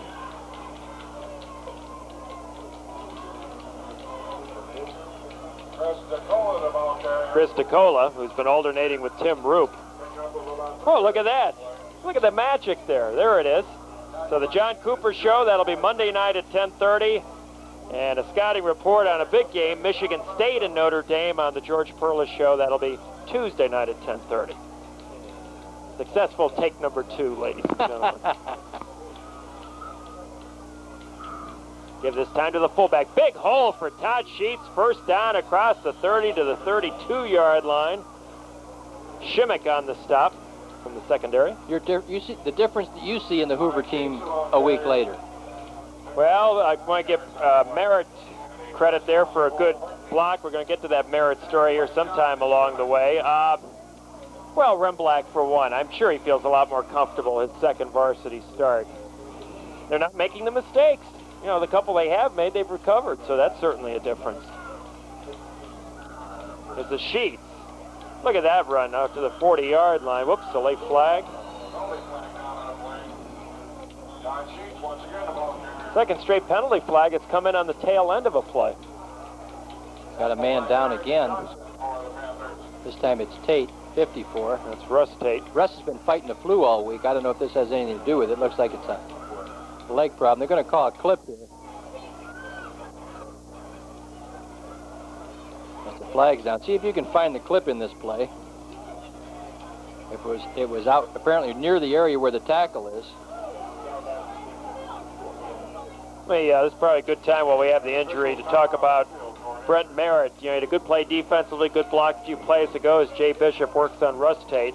Back in 1985, Brent Merritt started as center for Hoover. Now his younger brother, Chad, number 55, is playing. Brent played 4 years of college ball at the Air Force Academy. Went to 2 bowl games. The senior year, Air Force won the Commander-in-Chief Award. He also met with President Bush at the Oval Office after graduation. He, oh boy, this hurts for Buckeye fans. He assisted in coaching the team that beat Ohio State in the bowl game last year. This October, Brent will complete pilot training, top of his class, awaiting the opportunity to choose his plane. And Brent credits their winning attitude and tradition from the great coaching staffs of both Ed Glass here at Hoover and Fisher DeBerry out at Air Force. So this little story, Brent Merritt played back for the Vikings in the mid-'80s, and now Chad, who's had a good game here tonight. Chad Merritt, co-captain. And now let's go to the other sheet here. I got more paperwork than the federal government here tonight, ladies Not and enough gentlemen. arms. All right, let's see what we've got coming up. Hall of Fame Showcase. Oh, good movie, Sunday night at 7. Sophie's Choice with Meryl Streep. 8 o'clock movie Monday night, Touch and Go with Michael Keaton, and a little trivia question for my broadcast partner. We usually do sports trivia, but Michael Keaton attended an Ohio school, Ohio college, and we'll give you a little, and it's in the area, in fact, in our viewing area. And we'll let you think about that. And he shares one thing in common. He went to the same college that Vic Steffen went to. How about that for a clue, huh? 1st and 22 after the penalty. Looks like Russ is going to be okay. Remblack goes for broke again, this time to Smart. About a yard or two thrown over his head with Scott defending. Had a step, but the ball was just overthrown. Remblack may have a cramp now, leg cramp. That's what Tate went out with there. You see Remblack does, it's in his right calf. And those babies hurt. Anybody that's ever have, as you said last week, ever had one not up. There you see Smart with a lead, but the ball overthrown. And Jay Bishop trots out again on the field. Jay will want a talent fee if he keeps making these appearances. Dr. Al Michaels right there. We're going to finally get our golf match in Sunday with Joe Eaton. Have you Doc seen Michaels. the doc about I did. your other In fact, problem? I got a cortisone shot the Wednesday, and I've got to go for 2 more. And there will be a charge, yes. right? No extra charge on that one. That's right. There'll be no extra charge. Well, the Perry fans trying to hang tough here. Might be a bit shell-shocked based on what's happened.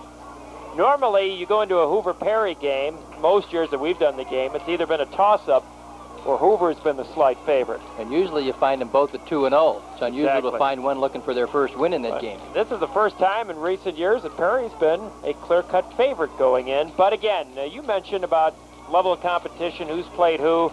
The fact that Hoover's improved each week. Against Louisville, just not a whole lot of enthusiasm. Something was missing there. And then against Lake, they ran into what we like to call a man playing a boys game in Matt Christopher, who just had an outstanding effort. And now here tonight, and again, we talk about the differences. Remblack really a key, Vikings not beating themselves. Where do you see some of the other reasons for this Hoover tournament? Well, I don't know if you can look at a lot of reasons. We've touched on a lot of those. Sometimes a team has another team's number. Look at the overall record. I think you said it was like 26-5 or something to that effect. We got here 28-6. Yeah, now 20. You know, when you lose 28 times out of 34 tries, that team has your number. Sometimes they're just a nemesis, and we've seen that with Jackson and Central. Remblack goes off. It was a Perry team that was going to come in tonight and find out what they really had. It was a Hoover team that was going to find out if they had anything at all left after going 0-2. They go 0-3.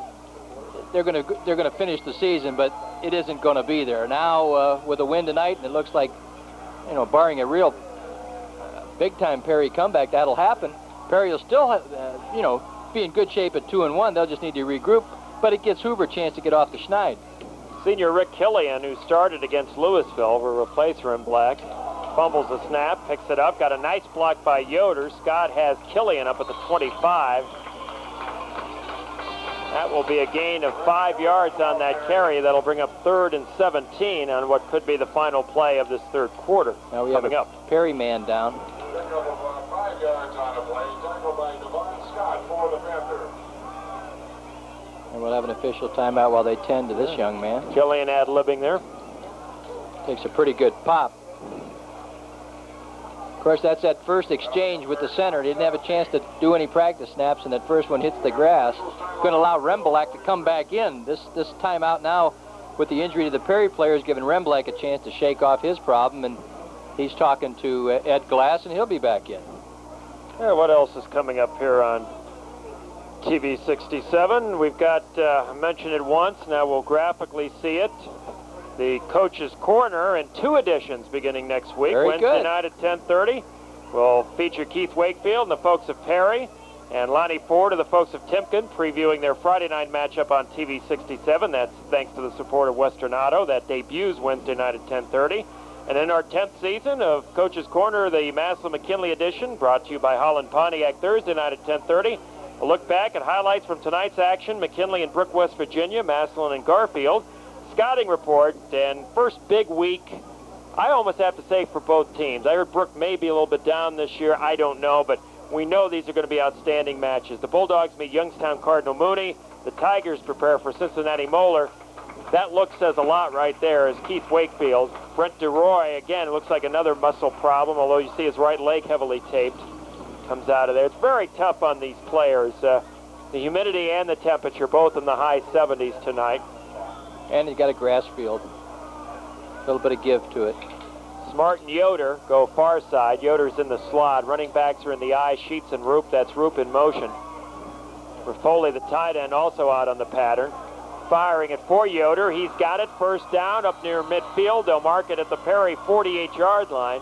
What a night for Rem Black, and a good night, too, for Dave Yoder.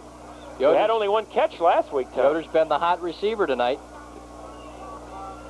Smart takes the men to the corner. He clears the middle out. Yoder cuts it over the middle, and he's wide open. I'll leave it to our director, Jeff Poland. We've got Dave Yoder with the catch, Steve Yoder with the shot. Upstairs, we've got Tim Murphy on camera, John Chase on camera. We've got Mark Anderson producing his first football game for us on TV 67 after his successful stint helping out with the MDA toll road outside the station. And at the end of the third quarter, it's been all Vikings. Hoover leads Perry.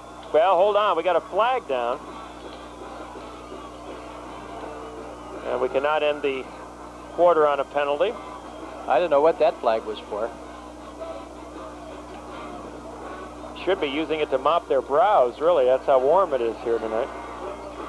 Again, it came in from the side, right in front of the Hoover bench.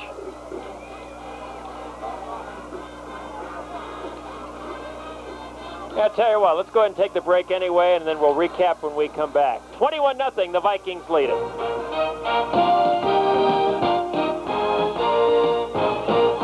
Some fans matriculating to their cars tonight. And did you read Howard Cosell's new book before you came here tonight, or what? On their way to do some imbibing of some good dinner. Rem Black, 6 out of 11, according to Stat Stefan, 122 yards. Now get this, Yoder has 4 of those 6 receptions for 111 yards receiving. So right there, I'd say 2 of your leading candidates for our Hoover edition of the CCI Ohio Bell Player of the Game. And stay tuned, we'll award the honor to both teams at halftime. Look at Sheets, or I should say after the game, as we begin the fourth quarter of play. That time they really had the defense spread. Got Sheets popped through the middle. Just went to make a cut right here. He's got big-time running room, and he slips. Now we got Chad Merritt that's got a leg cramp. They're just taking turns. He'll be replaced in the offensive lineup by, I think I saw Tim Robbins coming back in. 65 is correct. That's DeCola in motion. Inside handoff to Sheets, and boy, he just explodes. First down at the 40. He's a load. A gain of 12. He did this in the opening drive against Lake, and now he's doing it down the stretch against the Panthers. Gets a little late head of steam, but then, boom, he just crushes the defensive back. That was Bob Leeper. Bob Leeper got every bit of Mr. Sheets. Smart comes to the near side, running backs in an I. Yoder acting as a second tight end. Hoover will want to run the ball here, take some time off the clock. Steve Tate, the ball carrier. It's been Tate and Sheets alternating at fullback. Roop and Nicola alternating at tailback, trying to keep fresh legs in there for Ed Glass's team. As Scott mentioned, just keeping the clock rolling here, straight ahead power. Picked up a short 2. 10:30 and running here in the fourth quarter. It's been all Hoover from the very first quarter.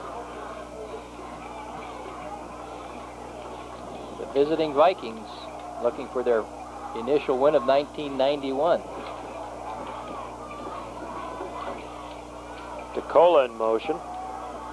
Mix up there. Rem Black keeps the ball and made something out of nothing. Got 3 or 4 on that carry.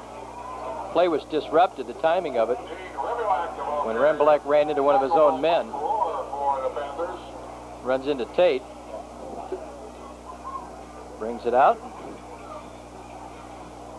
Nice play by Rohr. 3rd down 5. Call out, and you'll see Roop bring the play in to quarterback Dean Remblack. Clock rolls, 9.5 minutes left to be played. This is a 3rd and 5 call from the Perry 35-yard line. Again, the tight formation. This time Yoder a little more on a wing versus as a second tight end. Tate, the fullback, leads Roop, the tailback. They're going to be about 3 yards shy of a first down. And the Vikings certainly will go for it here on 4th down, deep in Perry territory. About 2 yards on the play. Tackle is by Eric Johnson. Straight ahead dive. Roop doesn't get much.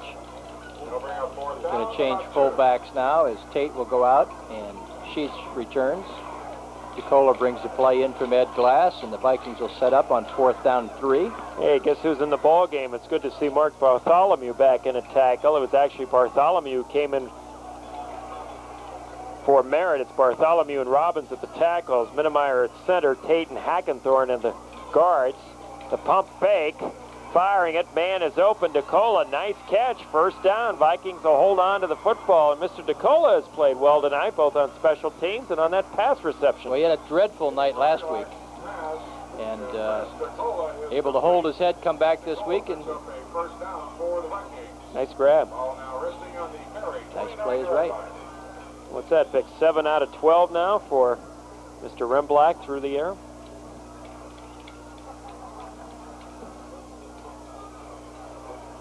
Number 14, can't say enough good things about his performance tonight. Running the football, passing the football, leading the offense, Roop in motion. As soon as I say that, fumbles the snap, so Scott's jinx remains intact. And Rohr, he's done a nice job defensively for the Panthers tonight.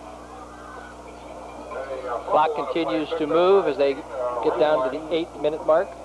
Tackle is by Mike Rohr for the Panthers. 2nd down, now 9. See the story here visually on the scoreboard here at Perry Township Stadium.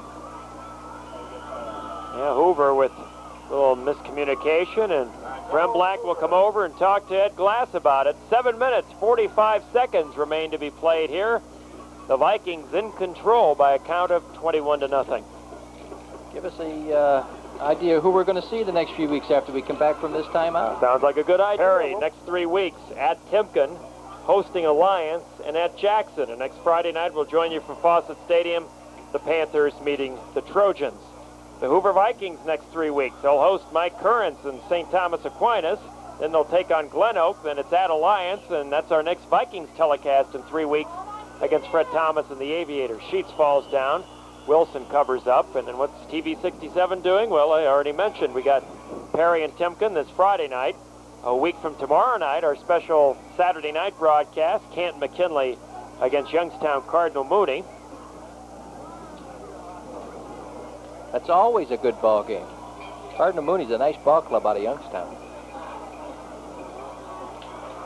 And after that, while you're on the Florida beach, Glenn Willie will come back up from Ohio U, joining me for the Lake Worcester telecast on Friday the 27th. But I'll be thinking about you. Well, that's good. I appreciate it. For a fleeting moment. And you'll roll over and get sun on your back. Gary Pursuti among those in on the tackle. Good block by DeCola, but just too many black shirts. 4th down now and about, we'll call it a long 6.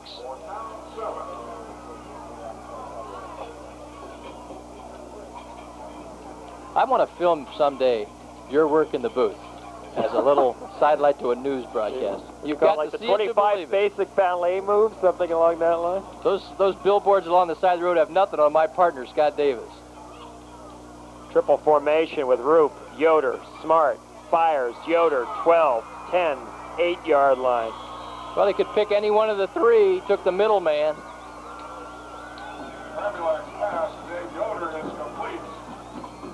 Yoder, his 5th catch of the game for over 120 yards. Good protection. That's what makes the play. Yoder's open in the middle, a little soft.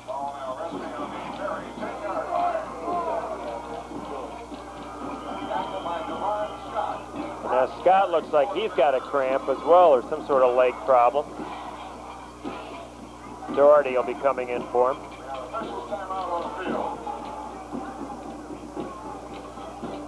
Well, the heat and humidity definitely taking a toll here tonight. Got a feel for these young men.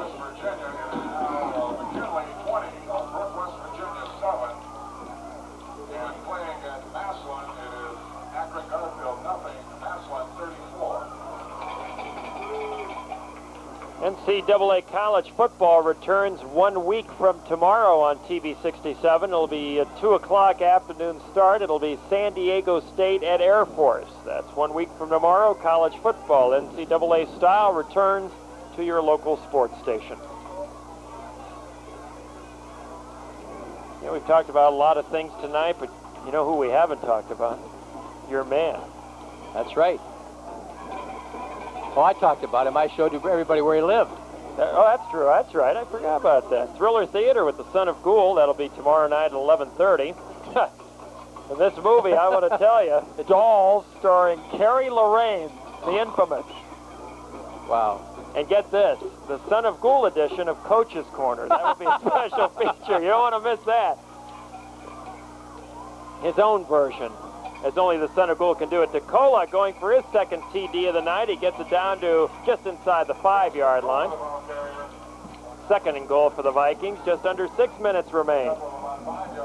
Comes some beef for the Prairie Panthers. Predominantly Brian Richard. No. Oh, we got two number 60s. That's got to be the other guy. Raymond Harris, 6'5", 310, and a junior. Still growing. Yes. We want to take him and Scott Davis to the buffet next week, and we'll give you the winner. That's right. Roop down to the 4, where the loser would definitely be the owners of the buffet, I'll tell you that much. Third and goal. Roop, the ball carrier, got a yard. Roop now 63 yards and 3 carries. Of course, the one, the big 59-yard John for a touchdown. There you see the clock melting away if you're a Panther fan. The guests, rude guests, 21. The hosts, a donut. Nada. With the unbalanced line, a Hoover trademark, this time to the far side, which is also where Yoder and Smart set up shop. That's where Remblack looks. Fires for Smart, knocked down. I think that was Andy Wilson, the linebacker, number 54. Took a long time for that one to develop. Smart was crisscrossing with Yoder. You'll see Smart in the end zone, but the ball will have to get through a number of arms to reach him.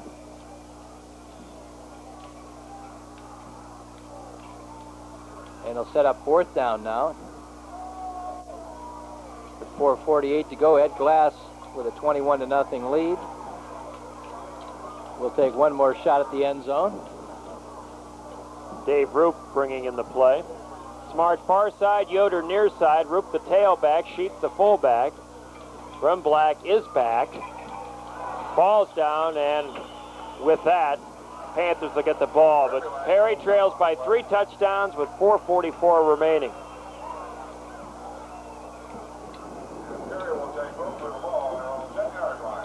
In high school, when you're down, so he didn't have to worry about trying to find the football. But one of the few things that hasn't gone right for Mr. Remblack tonight. And I'm going to adios, partner. All right, as soon as you get downstairs, think on the way down as far as our players of the game. New wide receiver out there, Matt Blake, number 19 for Perry, a junior. Also in the lineup in the backfield, Mike Gibson, number 21, a senior. Doherty to the new receiver in there, Matt Blake. Pass complete, out of bounds. Tom Canton will join us on the sideline, where we hope to get a word from Ed Glass following tonight's game. Well, unless there's a miracle for the Perry Panthers, it'll be Hoover at 1-2, as the Vikings will host Mike Currents and St. Thomas Aquinas next week at Memorial Stadium. The Panthers will go to 2-1. They'll play Canton, Timken, and Fawcett, and that's our Friday night game of the week next week. Doherty rolls. Nice job, and good open field tackle there by Tim Robbins.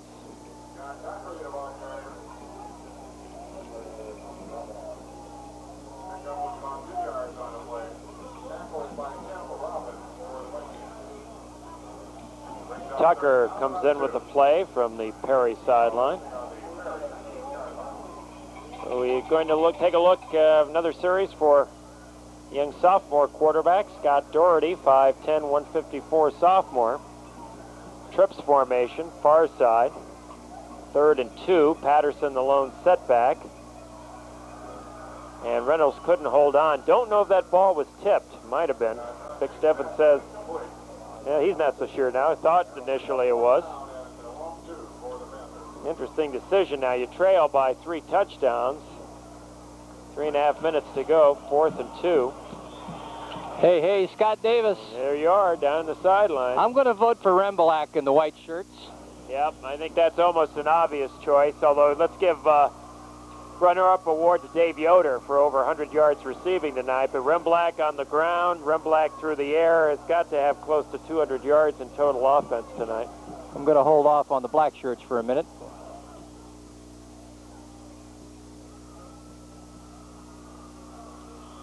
Long count. I think they're trying to draw the Vikings offside and get a gift first down. Delay a game. Let me give you approximate on Rembelak here. 126 yards passing, another 69 rushing. That would put him 195 total offense. And 1 touchdown on the ground. Yeah, we'll have to talk about the Perry people. Let me throw out a few names for you. All right. How about the man punting here, Rohr, also played tight end tonight. And made who a couple also of nice tackles, made right? some nice tackles defensively. I think he's going to have to be considered. Another senior leader, inside linebacker, and probably another leading tackler, Eric Johnson, who wears number 36 for the Panthers, as Roop fumbles the punt out of bounds at around the Perry 40.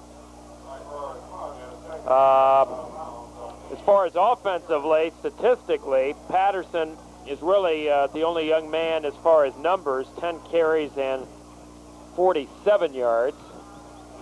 I would say that I'm going to narrow my choices between Rohr and Patterson. Tell you what, I'd like to go with Mike Rohr, if you will agree with that. I'll concur. Good night punting, good night defensively. We got some highlight plays, so. And of course, we'll see the Panthers twice more on TV 67 over at Timpkin next week, and down the line in a few weeks back here hosting New Philadelphia. But we want to congratulate as Todd Sheets, who's also had a very good game offensively and defensively tonight, picks up 5, and that's going to put Todd close to 35 yards on the ground. But now it's time for the selection of our CCI Ohio Bell Centric's players of the game. This week's award winners are from Perry High School, Mike Rohr, starting tight end on offense, starting outside linebacker on defense, one of the leading tacklers here tonight. He had a good night punting the football. And from Hoover High School, quarterback Dean Rembelak, who has almost 200 yards in total offense, running and passing the ball. So in their honor, CCI Ohio Bell Centric's proud to donate $100 to each school as we watch DeCola and a flag down for the players' outstanding athletic achievements. Watch again next week for the High School Football Achievement Awards, sponsored by CCI Ohio Bell Centrics, your telecommunication teammates recognizing great team efforts. We've got Killian at quarterback, and we've got Smart down now with a cramp, and he's got him in both legs, so we're going to have a timeout. And we'll take time. 2:41 remains to be played. The Vikings in control. Press leading the way. This is DeCola.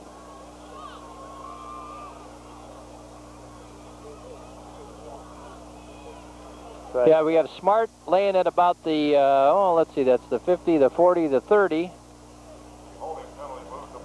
And I'm not sure who's out of bounds down here. Smart's problem looks like it's cramps in both legs. Both Hoover players, I can tell that much. It's hard to stand up when you got them in both calves.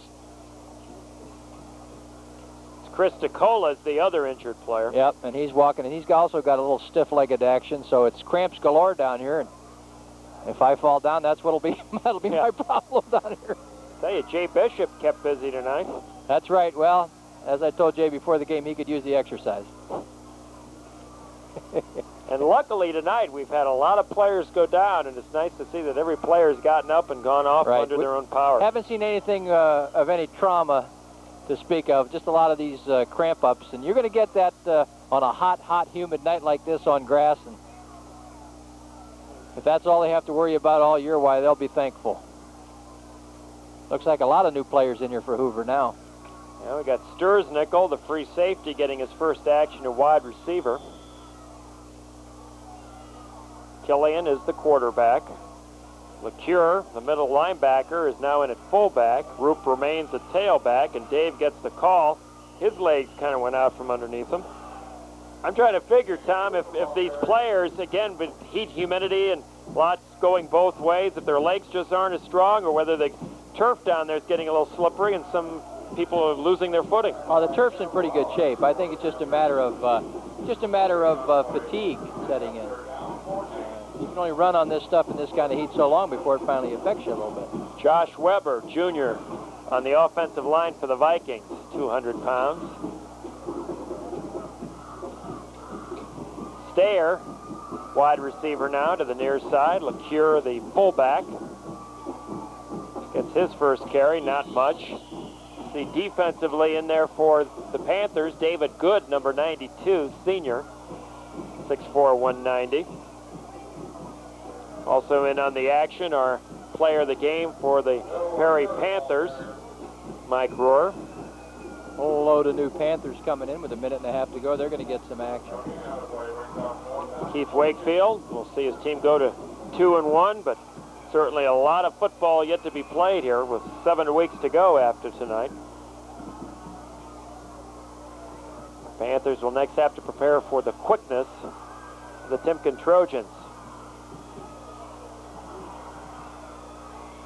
Not much on the return by Pursuti. Good coverage by the Vikings. They'll mark it at the Perry 14-yard line.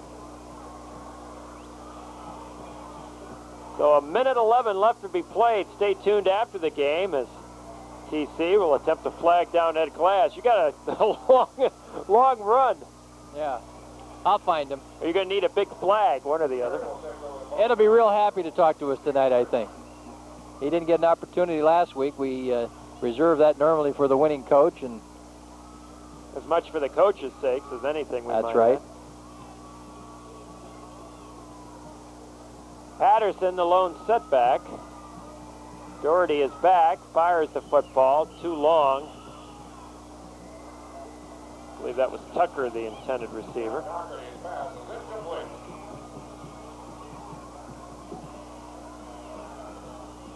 Here comes Mike Gibson into the ball game. Had a few opportunities here tonight.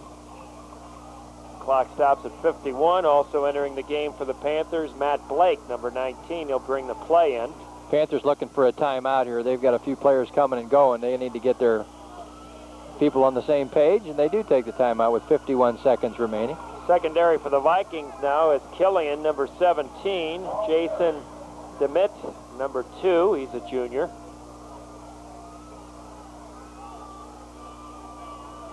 Chad Ballman is in there, number 23. Looks like he'll line up at free safety. Keith Wakefield, some words of wisdom for his young sophomore quarterback.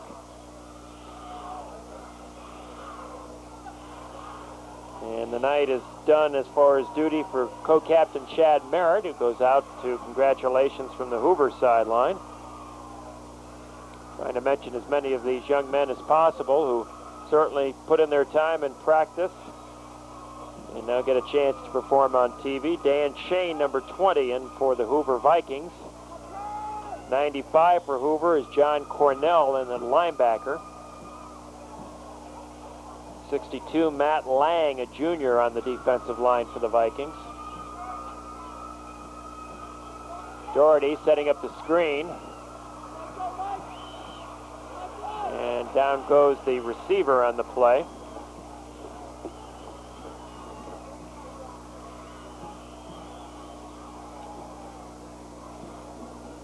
Turn to Eagle Eye Steffen to see the Mike Rohr, our player of the game, gets a chance now, makes his first catch of the game. Tight end screen here. Gets the ball at the 8. Gets it up to the 15, where he's met solidly by Tim Robbins and by Scott Denoy. There you see, this could very well be the final play of the game.